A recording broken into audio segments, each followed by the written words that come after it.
বাবা রে, পেটে পৌঁছাতে যে আর কতক্ষণ লাগবে কে জানে। বাবা, কেন গো, তোমার আবার কি হলো? আর কি হলো, আরে পেটটা অনেকক্ষণ ধরে গুড়গুড় করছে, মনে হচ্ছে। দূর দূর, তোমাকে নিয়ে আর পারি না। আরে না গো গিন্নি, ওই শেষ পাতে রসগোল্লার সাথে মাংসের ঝোলটা মেখে বোধহয় না খেলেই ভালো হতো। এত বয়স হয়ে গেল, এখনো পেট বুঝে শুনে খেতে শিখলে না। অত করে বারণ করলাম, ওগো বয়স হয়েছে, এত মাংস খেও না, কিন্তু কে কার কথা শোনে? আরে ওইসব ছাড়ো, এখন কি করবো সেটা তো বলো। কি আবার করবে, একটু চেপে রাখো, আমি দেখি আশেপাশে কোনো নদী পুকুর কিছু আছে কিনা। বাবা রে, দেখো দেখো, তাড়াতাড়ি দাও গিন্নি, মনে হচ্ছে এক্ষুনি। বাবা, বাবা রে বাবা, দাঁড়াও দেখছি। একরাশ বিরক্তি নিয়ে মালা আশেপাশে তাকাতে কিছুটা দূরে একটা জলাশয় দেখতে পেল। কই গো, চলো, সামনে ওই একটা জলাশয় আছে বলে মনে হচ্ছে। বাবা যাক, বাবা বাচ্চা গেল। চলো চলো চলো, তাড়াতাড়ি কাজটা সেরে ফেলি, এমনি অনেকটা দেরি হয়ে গিয়েছে। ভোলা আর মালা এগোতে লাগলো সামনের জলাশয়ের দিকে।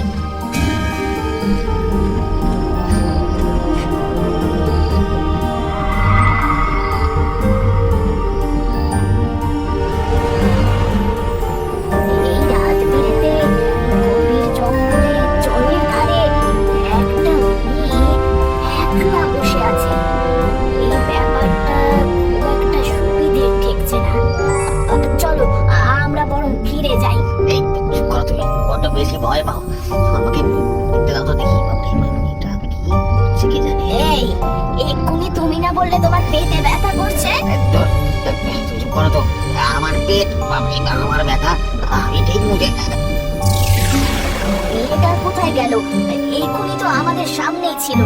সেটাই তো আমিও ভাবছি গো গিন্নি। ওগো, আমার কিন্তু ব্যাপারটা মোটেও সুবিধের ঠেকছে না। জলজ্যান্ত একটা মানুষ কখনো চোখের সামনে থেকে এভাবে উধাও হয়ে যেতে পারে নাকি বলো তো? চলো চলো, তাড়াতাড়ি চলো। কে তুমি?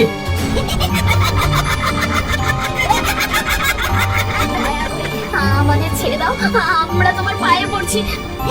ভোলা আর মালা দুজনেই প্রাণ ভয়ে পেছতে থাকে। তাদের চোখে মুখে এখন মৃত্যুর ভয় স্পষ্ট।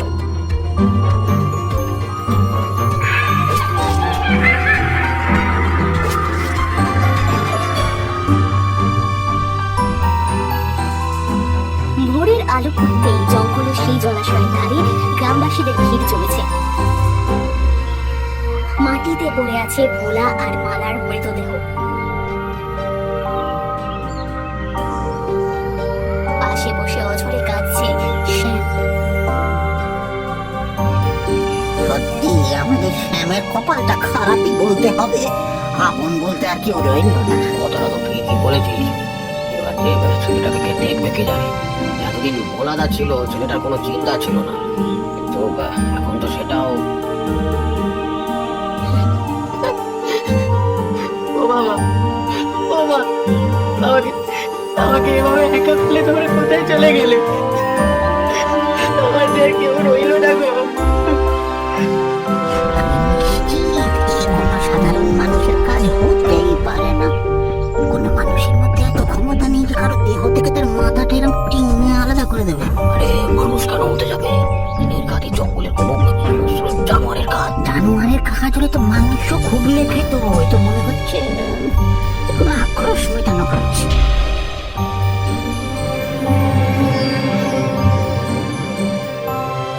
গ্রামবাসীদের নানা মনের নানা মতের মাঝে শ্যামের দৃষ্টি আটকে যায় তার মৃত বাবার ডান হাতের মুঠোর দিকে। শক্ত হয়ে যাওয়া আঙ্গুলগুলোর ফাঁকে লাল রঙের কিছু একটা চকচক করছে। সেখানে আটকে আছে একটা ভাঙা লাল কাঁচের চুড়ির বড় টুকরো। না না না না, এ হতে পারে না। শ্যাম ভয়ে ছিটকে দুপা পিছিয়ে যায়। তার সারা শরীর থরথর করে কাঁপতে থাকে। গ্রামবাসীরা অবাক হয়ে তার দিকে তাকিয়ে থাকে। বাবা মায়ের দাহ কার্য সম্পন্ন করে বিধ্বস্ত ও আতঙ্কিত শ্যাম এসে পৌঁছলো গ্রামের শেষ প্রান্তে থাকা এক তান্ত্রিকের আস্তানায়। আপনাকে তো ওই সবটাই বলতো বাবা, কিভাবে ও আমার বাবা মা। কাঁদিস না, নিজের মনকে শক্ত কর। আমি যে পারছি না বাবা, মা বাবা ছাড়া এই পৃথিবীতে আমার আর কেউ নেই। সবটাই নিয়তি, সেই নিয়তি পাল্টানোর ক্ষমতা স্বয়ং বিধাতা ছাড়া আর কারণ নেই। তবে তোর বাবা মায়ের মৃত্যু যে মোটেও স্বাভাবিক নয়, সেটা আমি খুব ভালো করেই বুঝতে পারছি। কি হয়েছে বাবা? আমি আশেপাশে কোনো শক্তিশালী অশরীরীর উপস্থিতি টের পাচ্ছি। আমার ধারণা ঠিক, ওকে ফিরে এসেছে। দেখো বাবা, মৃত্যুর সময় এগুলো আমার বাবার হাতে ছিল। বুঝেছি, অশরীরীর আক্রোশ বিনা কারণে আসে না, এর শেকড় অনেক গভীরে। আমাকে খুলে সব বল, এই সর্বনাশের সূত্রপাত কোথায়?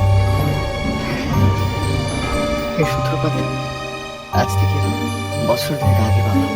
যা সত্যি তা কপটে বল, এক বর্ণ লুকোবি না। বছর দুয়েক আগে এক ভয়ঙ্কর দুর্ঘটনায় আমি আমার পা হারাই। সেই থেকে শুরু হলো আমার জীবনের এক অন্ধকার অধ্যায়। পা হারানোর পর থেকে মানুষজন আমাকে খুঁড়ি হাঁটতে দেখে নানা রকম কটু কথা শোনাতো। ল্যাংড়া, অকর্মণ্য, এসব শুনতে শুনতে আমি হাঁপিয়ে উঠেছিলাম। আমি আর কারোর সাথে মিশতাম না, নিজেকে গুটিয়ে দিয়েছিলাম। একদিন পাশের গ্রামে এক আত্মীয়ের বাড়িতে একটা অনুষ্ঠান ছিল। বাবা মা জোর করে আমাকে সেখানে নিয়ে যায়। ভেবেছিল আমার মন ভালো হবে, কিন্তু সেখানেও ব্যতিক্রম হলো না। আত্মীয় স্বজন পাড়াপড়শি সবাই আমাকে নিয়ে হাসি তামাশা শুরু করলো। তারপর লোকেদের সেই কুমন্তব্য আর অপমান আমি আর সহ্য করতে পারিনি বাবা। এই বাড়ি থেকে বেরিয়ে এসে দিক বিদিক জ্ঞান শূন্য হয়ে কখন যে ওই জঙ্গলে ঢুকে পড়েছিলাম আমার নিজেরও মনে নেই। হাঁটতে হাঁটতে আমি গিয়ে পৌঁছাই জঙ্গলের ঠিক মাঝখানে থাকা ওই ওই জলাশয়ের ধারে। আর সেখানে গিয়ে দেখি কি দেখলি? একজন জলের দিকে এক দৃষ্টি তাকিয়ে বসে আছে। মেয়েটি ধীরে ধীরে উঠে দাঁড়ালো। তার শরীরে ভঙ্গিমায় এক অদ্ভুত আনন্দ খেলা করছিল। শ্যামের কাছে পুরো ব্যাপারটা যেন রহস্যময়, তেমনি ভালো লাগা।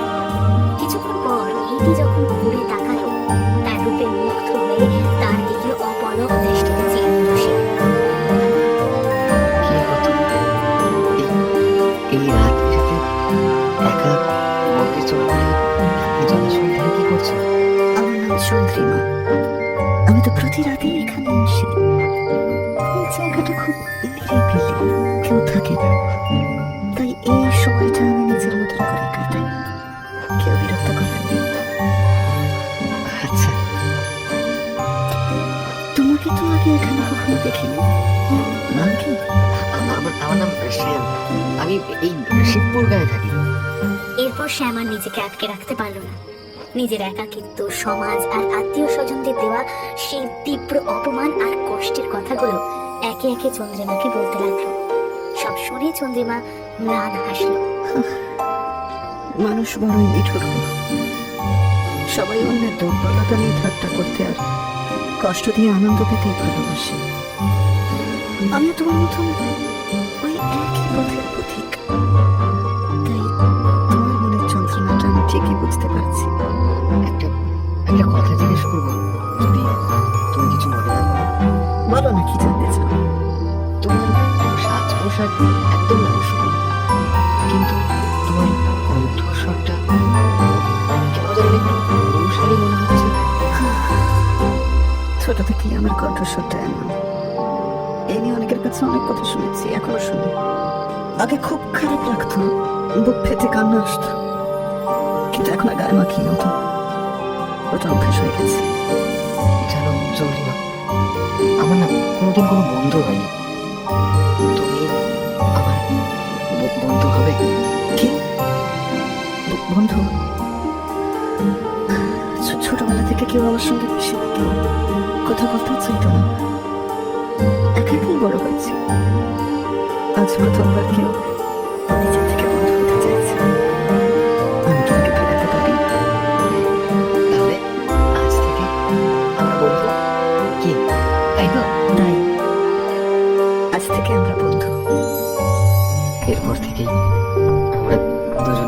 প্রায় ওই জলাশয়ের ধারে দেখা করতে শুরু করলাম।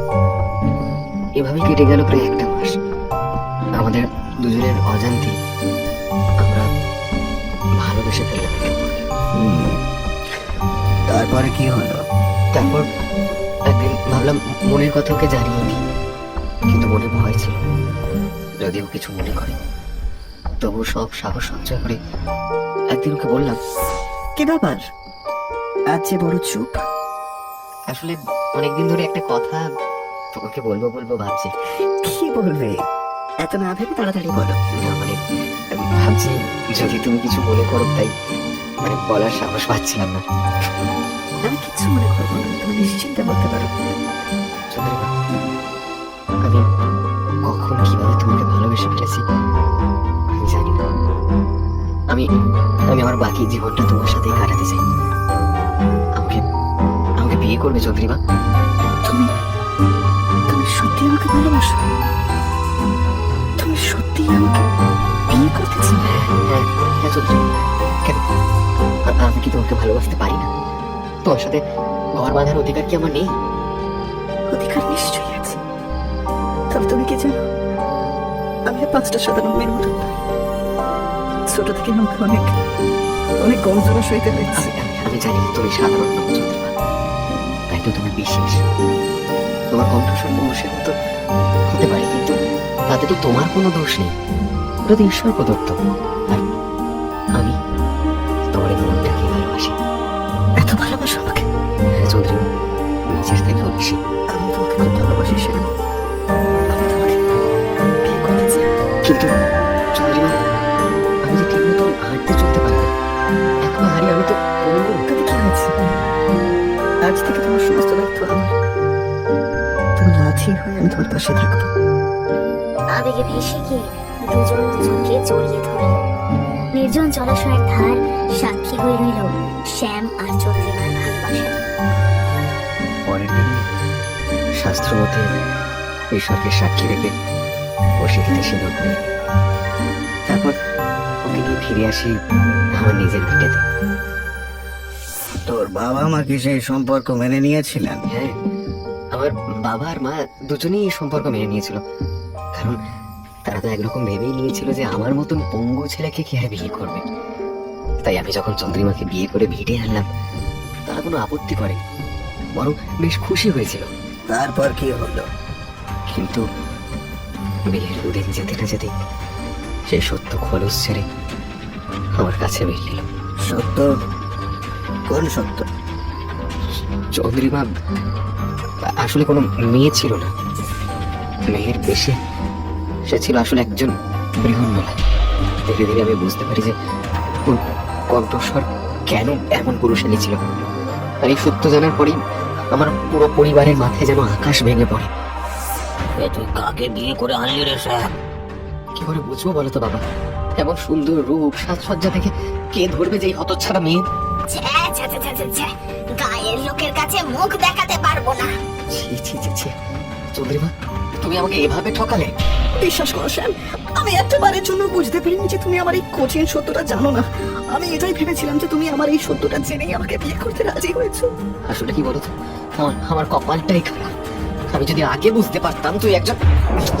ছি ছি ছি ছি, তুমি বিশ্বাস করো, আমার দেহটা পুরুষের মতন হলেও আমার মনটা একজন নারীর। চিরকাল আমার মনে হয়েছে আমি একটা ভুল শরীরে বেঁচে আছি, তাই ছোট থেকে নিজেকে নারী হিসেবে দেখতে আমি ভালোবাসতাম। আমি আবার বলছি, যেদিন তুমি প্রথমবার আমাকে বললে যে তুমি আমাকে ভালোবাসো, ঠিক সেদিন এই ভয়টাই পেয়েছিলাম। তবে আমি ভাবতেও পারিনি যে তুমি আমার এই চরম সত্যটা না জেনে আমাকে বিয়ে করছো। তুই কোন শরীরে বেঁচে আছিস সেটা জেনে আমার কোনো কাজ নেই। তোর জন্য তো আমার জীবনটা শেষ হয়ে গেল রে। এই ঘটনা গ্রামের লোকেরা জানতে পারলে যে চারিদিকে ঢেরি পড়ে যাবে।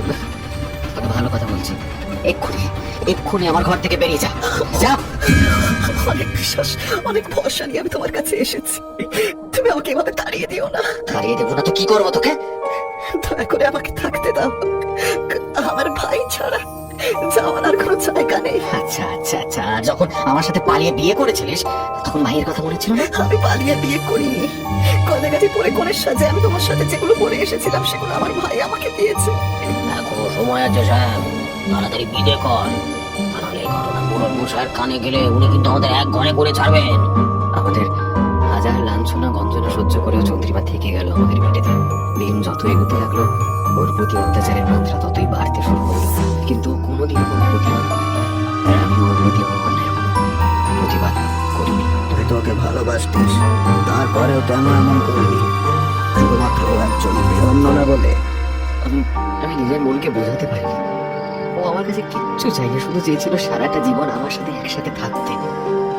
কিন্তু ওই মুখটা দেখলে আমার মনে হতো ও আমাকে ঠকিয়েছে।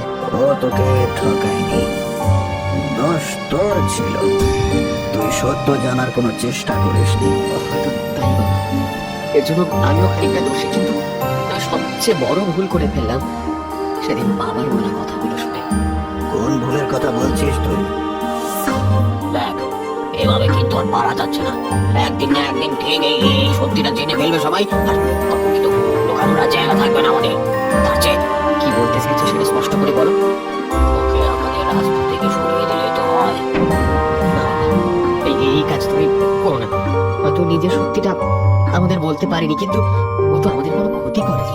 চুপ কর মরকট, তোর একেবারে উঠলে উঠছে। যেটা বলছি সেটা শোন। না বাবা, এই কাজ আমি করতে পারবো না। তুই করবি না, তোর ঘাড়ে করবে। ও বেঁচে থাকলে আমাদের পরিবারের মান সম্মান বলে আর কিছু থাকবে না। আর শুধু কি তাই নাকি, ওকে রাস্তা থেকে সরিয়ে দিলে ওর সব সোনা দানা হবে আমাদের। এটা ভেবে দেখেছিস? এটা তো মন্দ কথা বলনি, তাহলে তাই হোক। এই জন্য বলি, হ্যাঁ, বাপ মায়ের কথাটা শুনে চল, তাহলে জীবনে ভোগবি না। সেই রাতেই শ্যাম তার বাবা মায়ের সহযোগিতায় চন্দ্রিমাকে মেরে সমস্ত সোনা গয়না আত্মসাৎ করে জঙ্গলের মধ্যে জলাশয়ের ধারে একটা বড় গাছের তলায় গর্ত করে পুঁতে দিয়ে আসে। শ্যামের মুখে সব কথা শোনার পর তান্ত্রিকের বুঝতে আর বাকি থাকে না যে এই ভয়ঙ্কর আক্রোশ কার। এবার আমি সবটা বুঝতে পেরেছি শ্যাম। এই আত্মা আর কারণ নয়, এই হলো চন্দ্রিমার। সে ফিরে এসেছে তার নিজের মৃত্যুর প্রতিশোধ নিতে। কিন্তু বাবা, ও তো আমাকে ভালোবাসতো। ভালোবাসতো, কিন্তু তার সাথে চরম বেইমানিও করা হয়েছে। সবচেয়ে বড় কথা, এই আত্মা একজন পবিত্র বৃহন্নলার। তার উপর তার মৃত্যু হয়েছে অপঘাতে। এই দুই এর ফলে তার আত্মার শক্তি এখন দ্বিগুণের চেয়েও বেশি বৃদ্ধি পেয়েছে। যতক্ষণ না ও নিজের মৃত্যুর সম্পূর্ণ প্রতিশোধ নিতে পারছে, ততক্ষণ সে তার পিছু ছাড়বে না। বাবা, আমাকে বাঁচায় বাবা। আমি ছাড়া আমাকে আর কেউ বাঁচাতে পারবে না। এর থেকে বাঁচার কি কোনো উপায় নেই? আছে, উপায় একটাই আছে। আমি সাময়িক কালের জন্য ওই আত্মাকে বন্দী করতে পারি। এরপর তান্ত্রিক শ্যামকে সাথে নিয়ে সেই জলাশয়ের ধারে যান এবং তন্ত্র বলে চন্দ্রিমার আত্মাকে একটা লোহার কুণ্ডলে বন্দি করেন। আর মাত্র দুদিন পর পূর্ণিমা।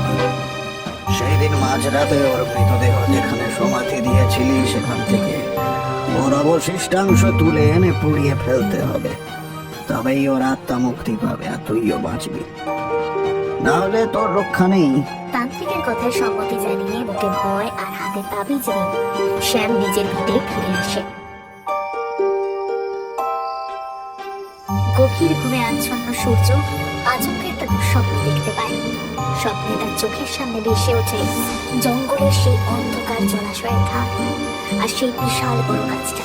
হঠাৎ চারিদিকে নিস্তব্ধতা ছিঁড়ে তার কানে আসে দিদি চন্দ্রিমার করুণ আকুতি। ভাই ভাই, আমাকে বাঁচা ভাই, ভাই আমাকে বাঁচা।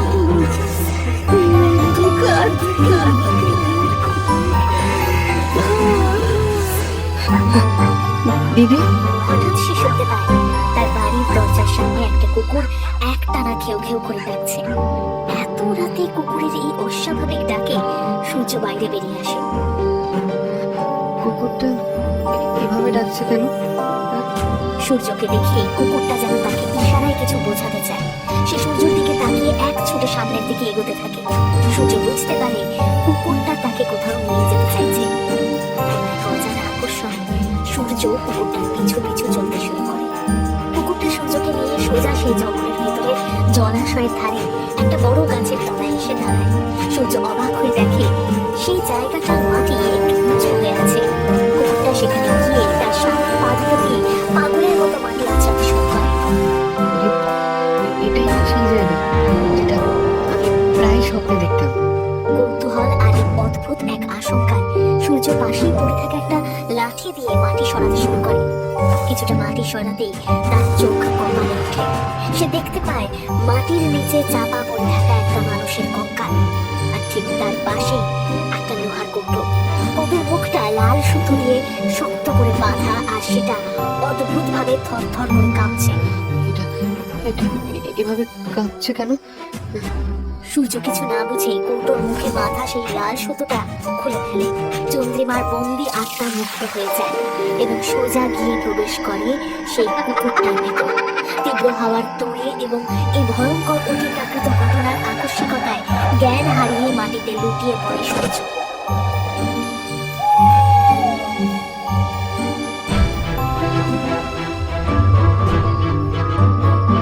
মনটা কেন জানি না ভীষণ গাইছে। সব ঠিক আছে তো? আজ তো সেই রাত, আমাকে এক্ষুনি রওনা দিতে হবে। অজানা এক আশঙ্কায় শ্যাম স্থির হয়ে বুঝতে পারছে না। অবশেষে ঘরে থাকতে না পেরে সে একটা কোদাল হাতে তুলে নেয় এবং রাতের অন্ধকারে রওনা হয় সেই জলাশয়ের দিকে। জলাশয়ের ধারে পৌঁছতেই শ্যামের রক্ত হিম হয়ে যায়। সে দেখে সেই নির্দিষ্ট জায়গার মাটি খোঁড়া, আর তার চেয়েও ভয়ঙ্কর দৃশ্য হলো সেই লোহার কৌটোটা খোলা পড়ে আছে, আর তার পাশে লাল সুতোটা ছেঁড়া।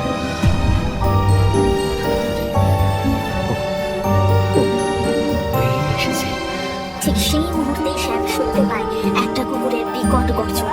সে চমকে পেছনে ফিরতেই দেখে সেই কুকুরটা ঠিক তার সামনে দাঁড়িয়ে আছে। কুকুরটার চোখ দুটো জ্বলছে, আর সবচেয়ে অদ্ভুত ব্যাপার হলো তার কপালে জল জল করছে একটা টকটকে লাল তিল।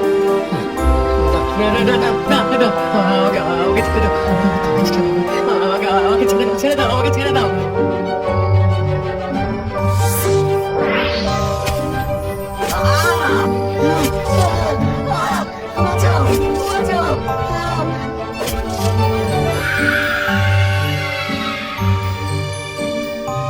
কয়েক মুহূর্তের মধ্যে সব শেষ। শ্যামের রক্তাক্ত ছিন্ন ভিন্ন নিথর শরীরটা পড়ে থাকে মাটিতে। নিজের মৃত্যুর প্রতিশোধ সম্পূর্ণ হতেই কুকুরের শরীর থেকে চন্দ্রিমার আত্মা বেরিয়ে আসে। সে ধীরে ধীরে এগিয়ে যায় পাশেই জ্ঞান হারিয়ে পড়ে থাকা তার ভাই সূর্যের দিকে। অসীম স্নেহে ভাইয়ের কপালে একবার অদৃশ্য হাত বুলিয়ে দেয় সে। তারপর ভোরের প্রথম আলোর সাথে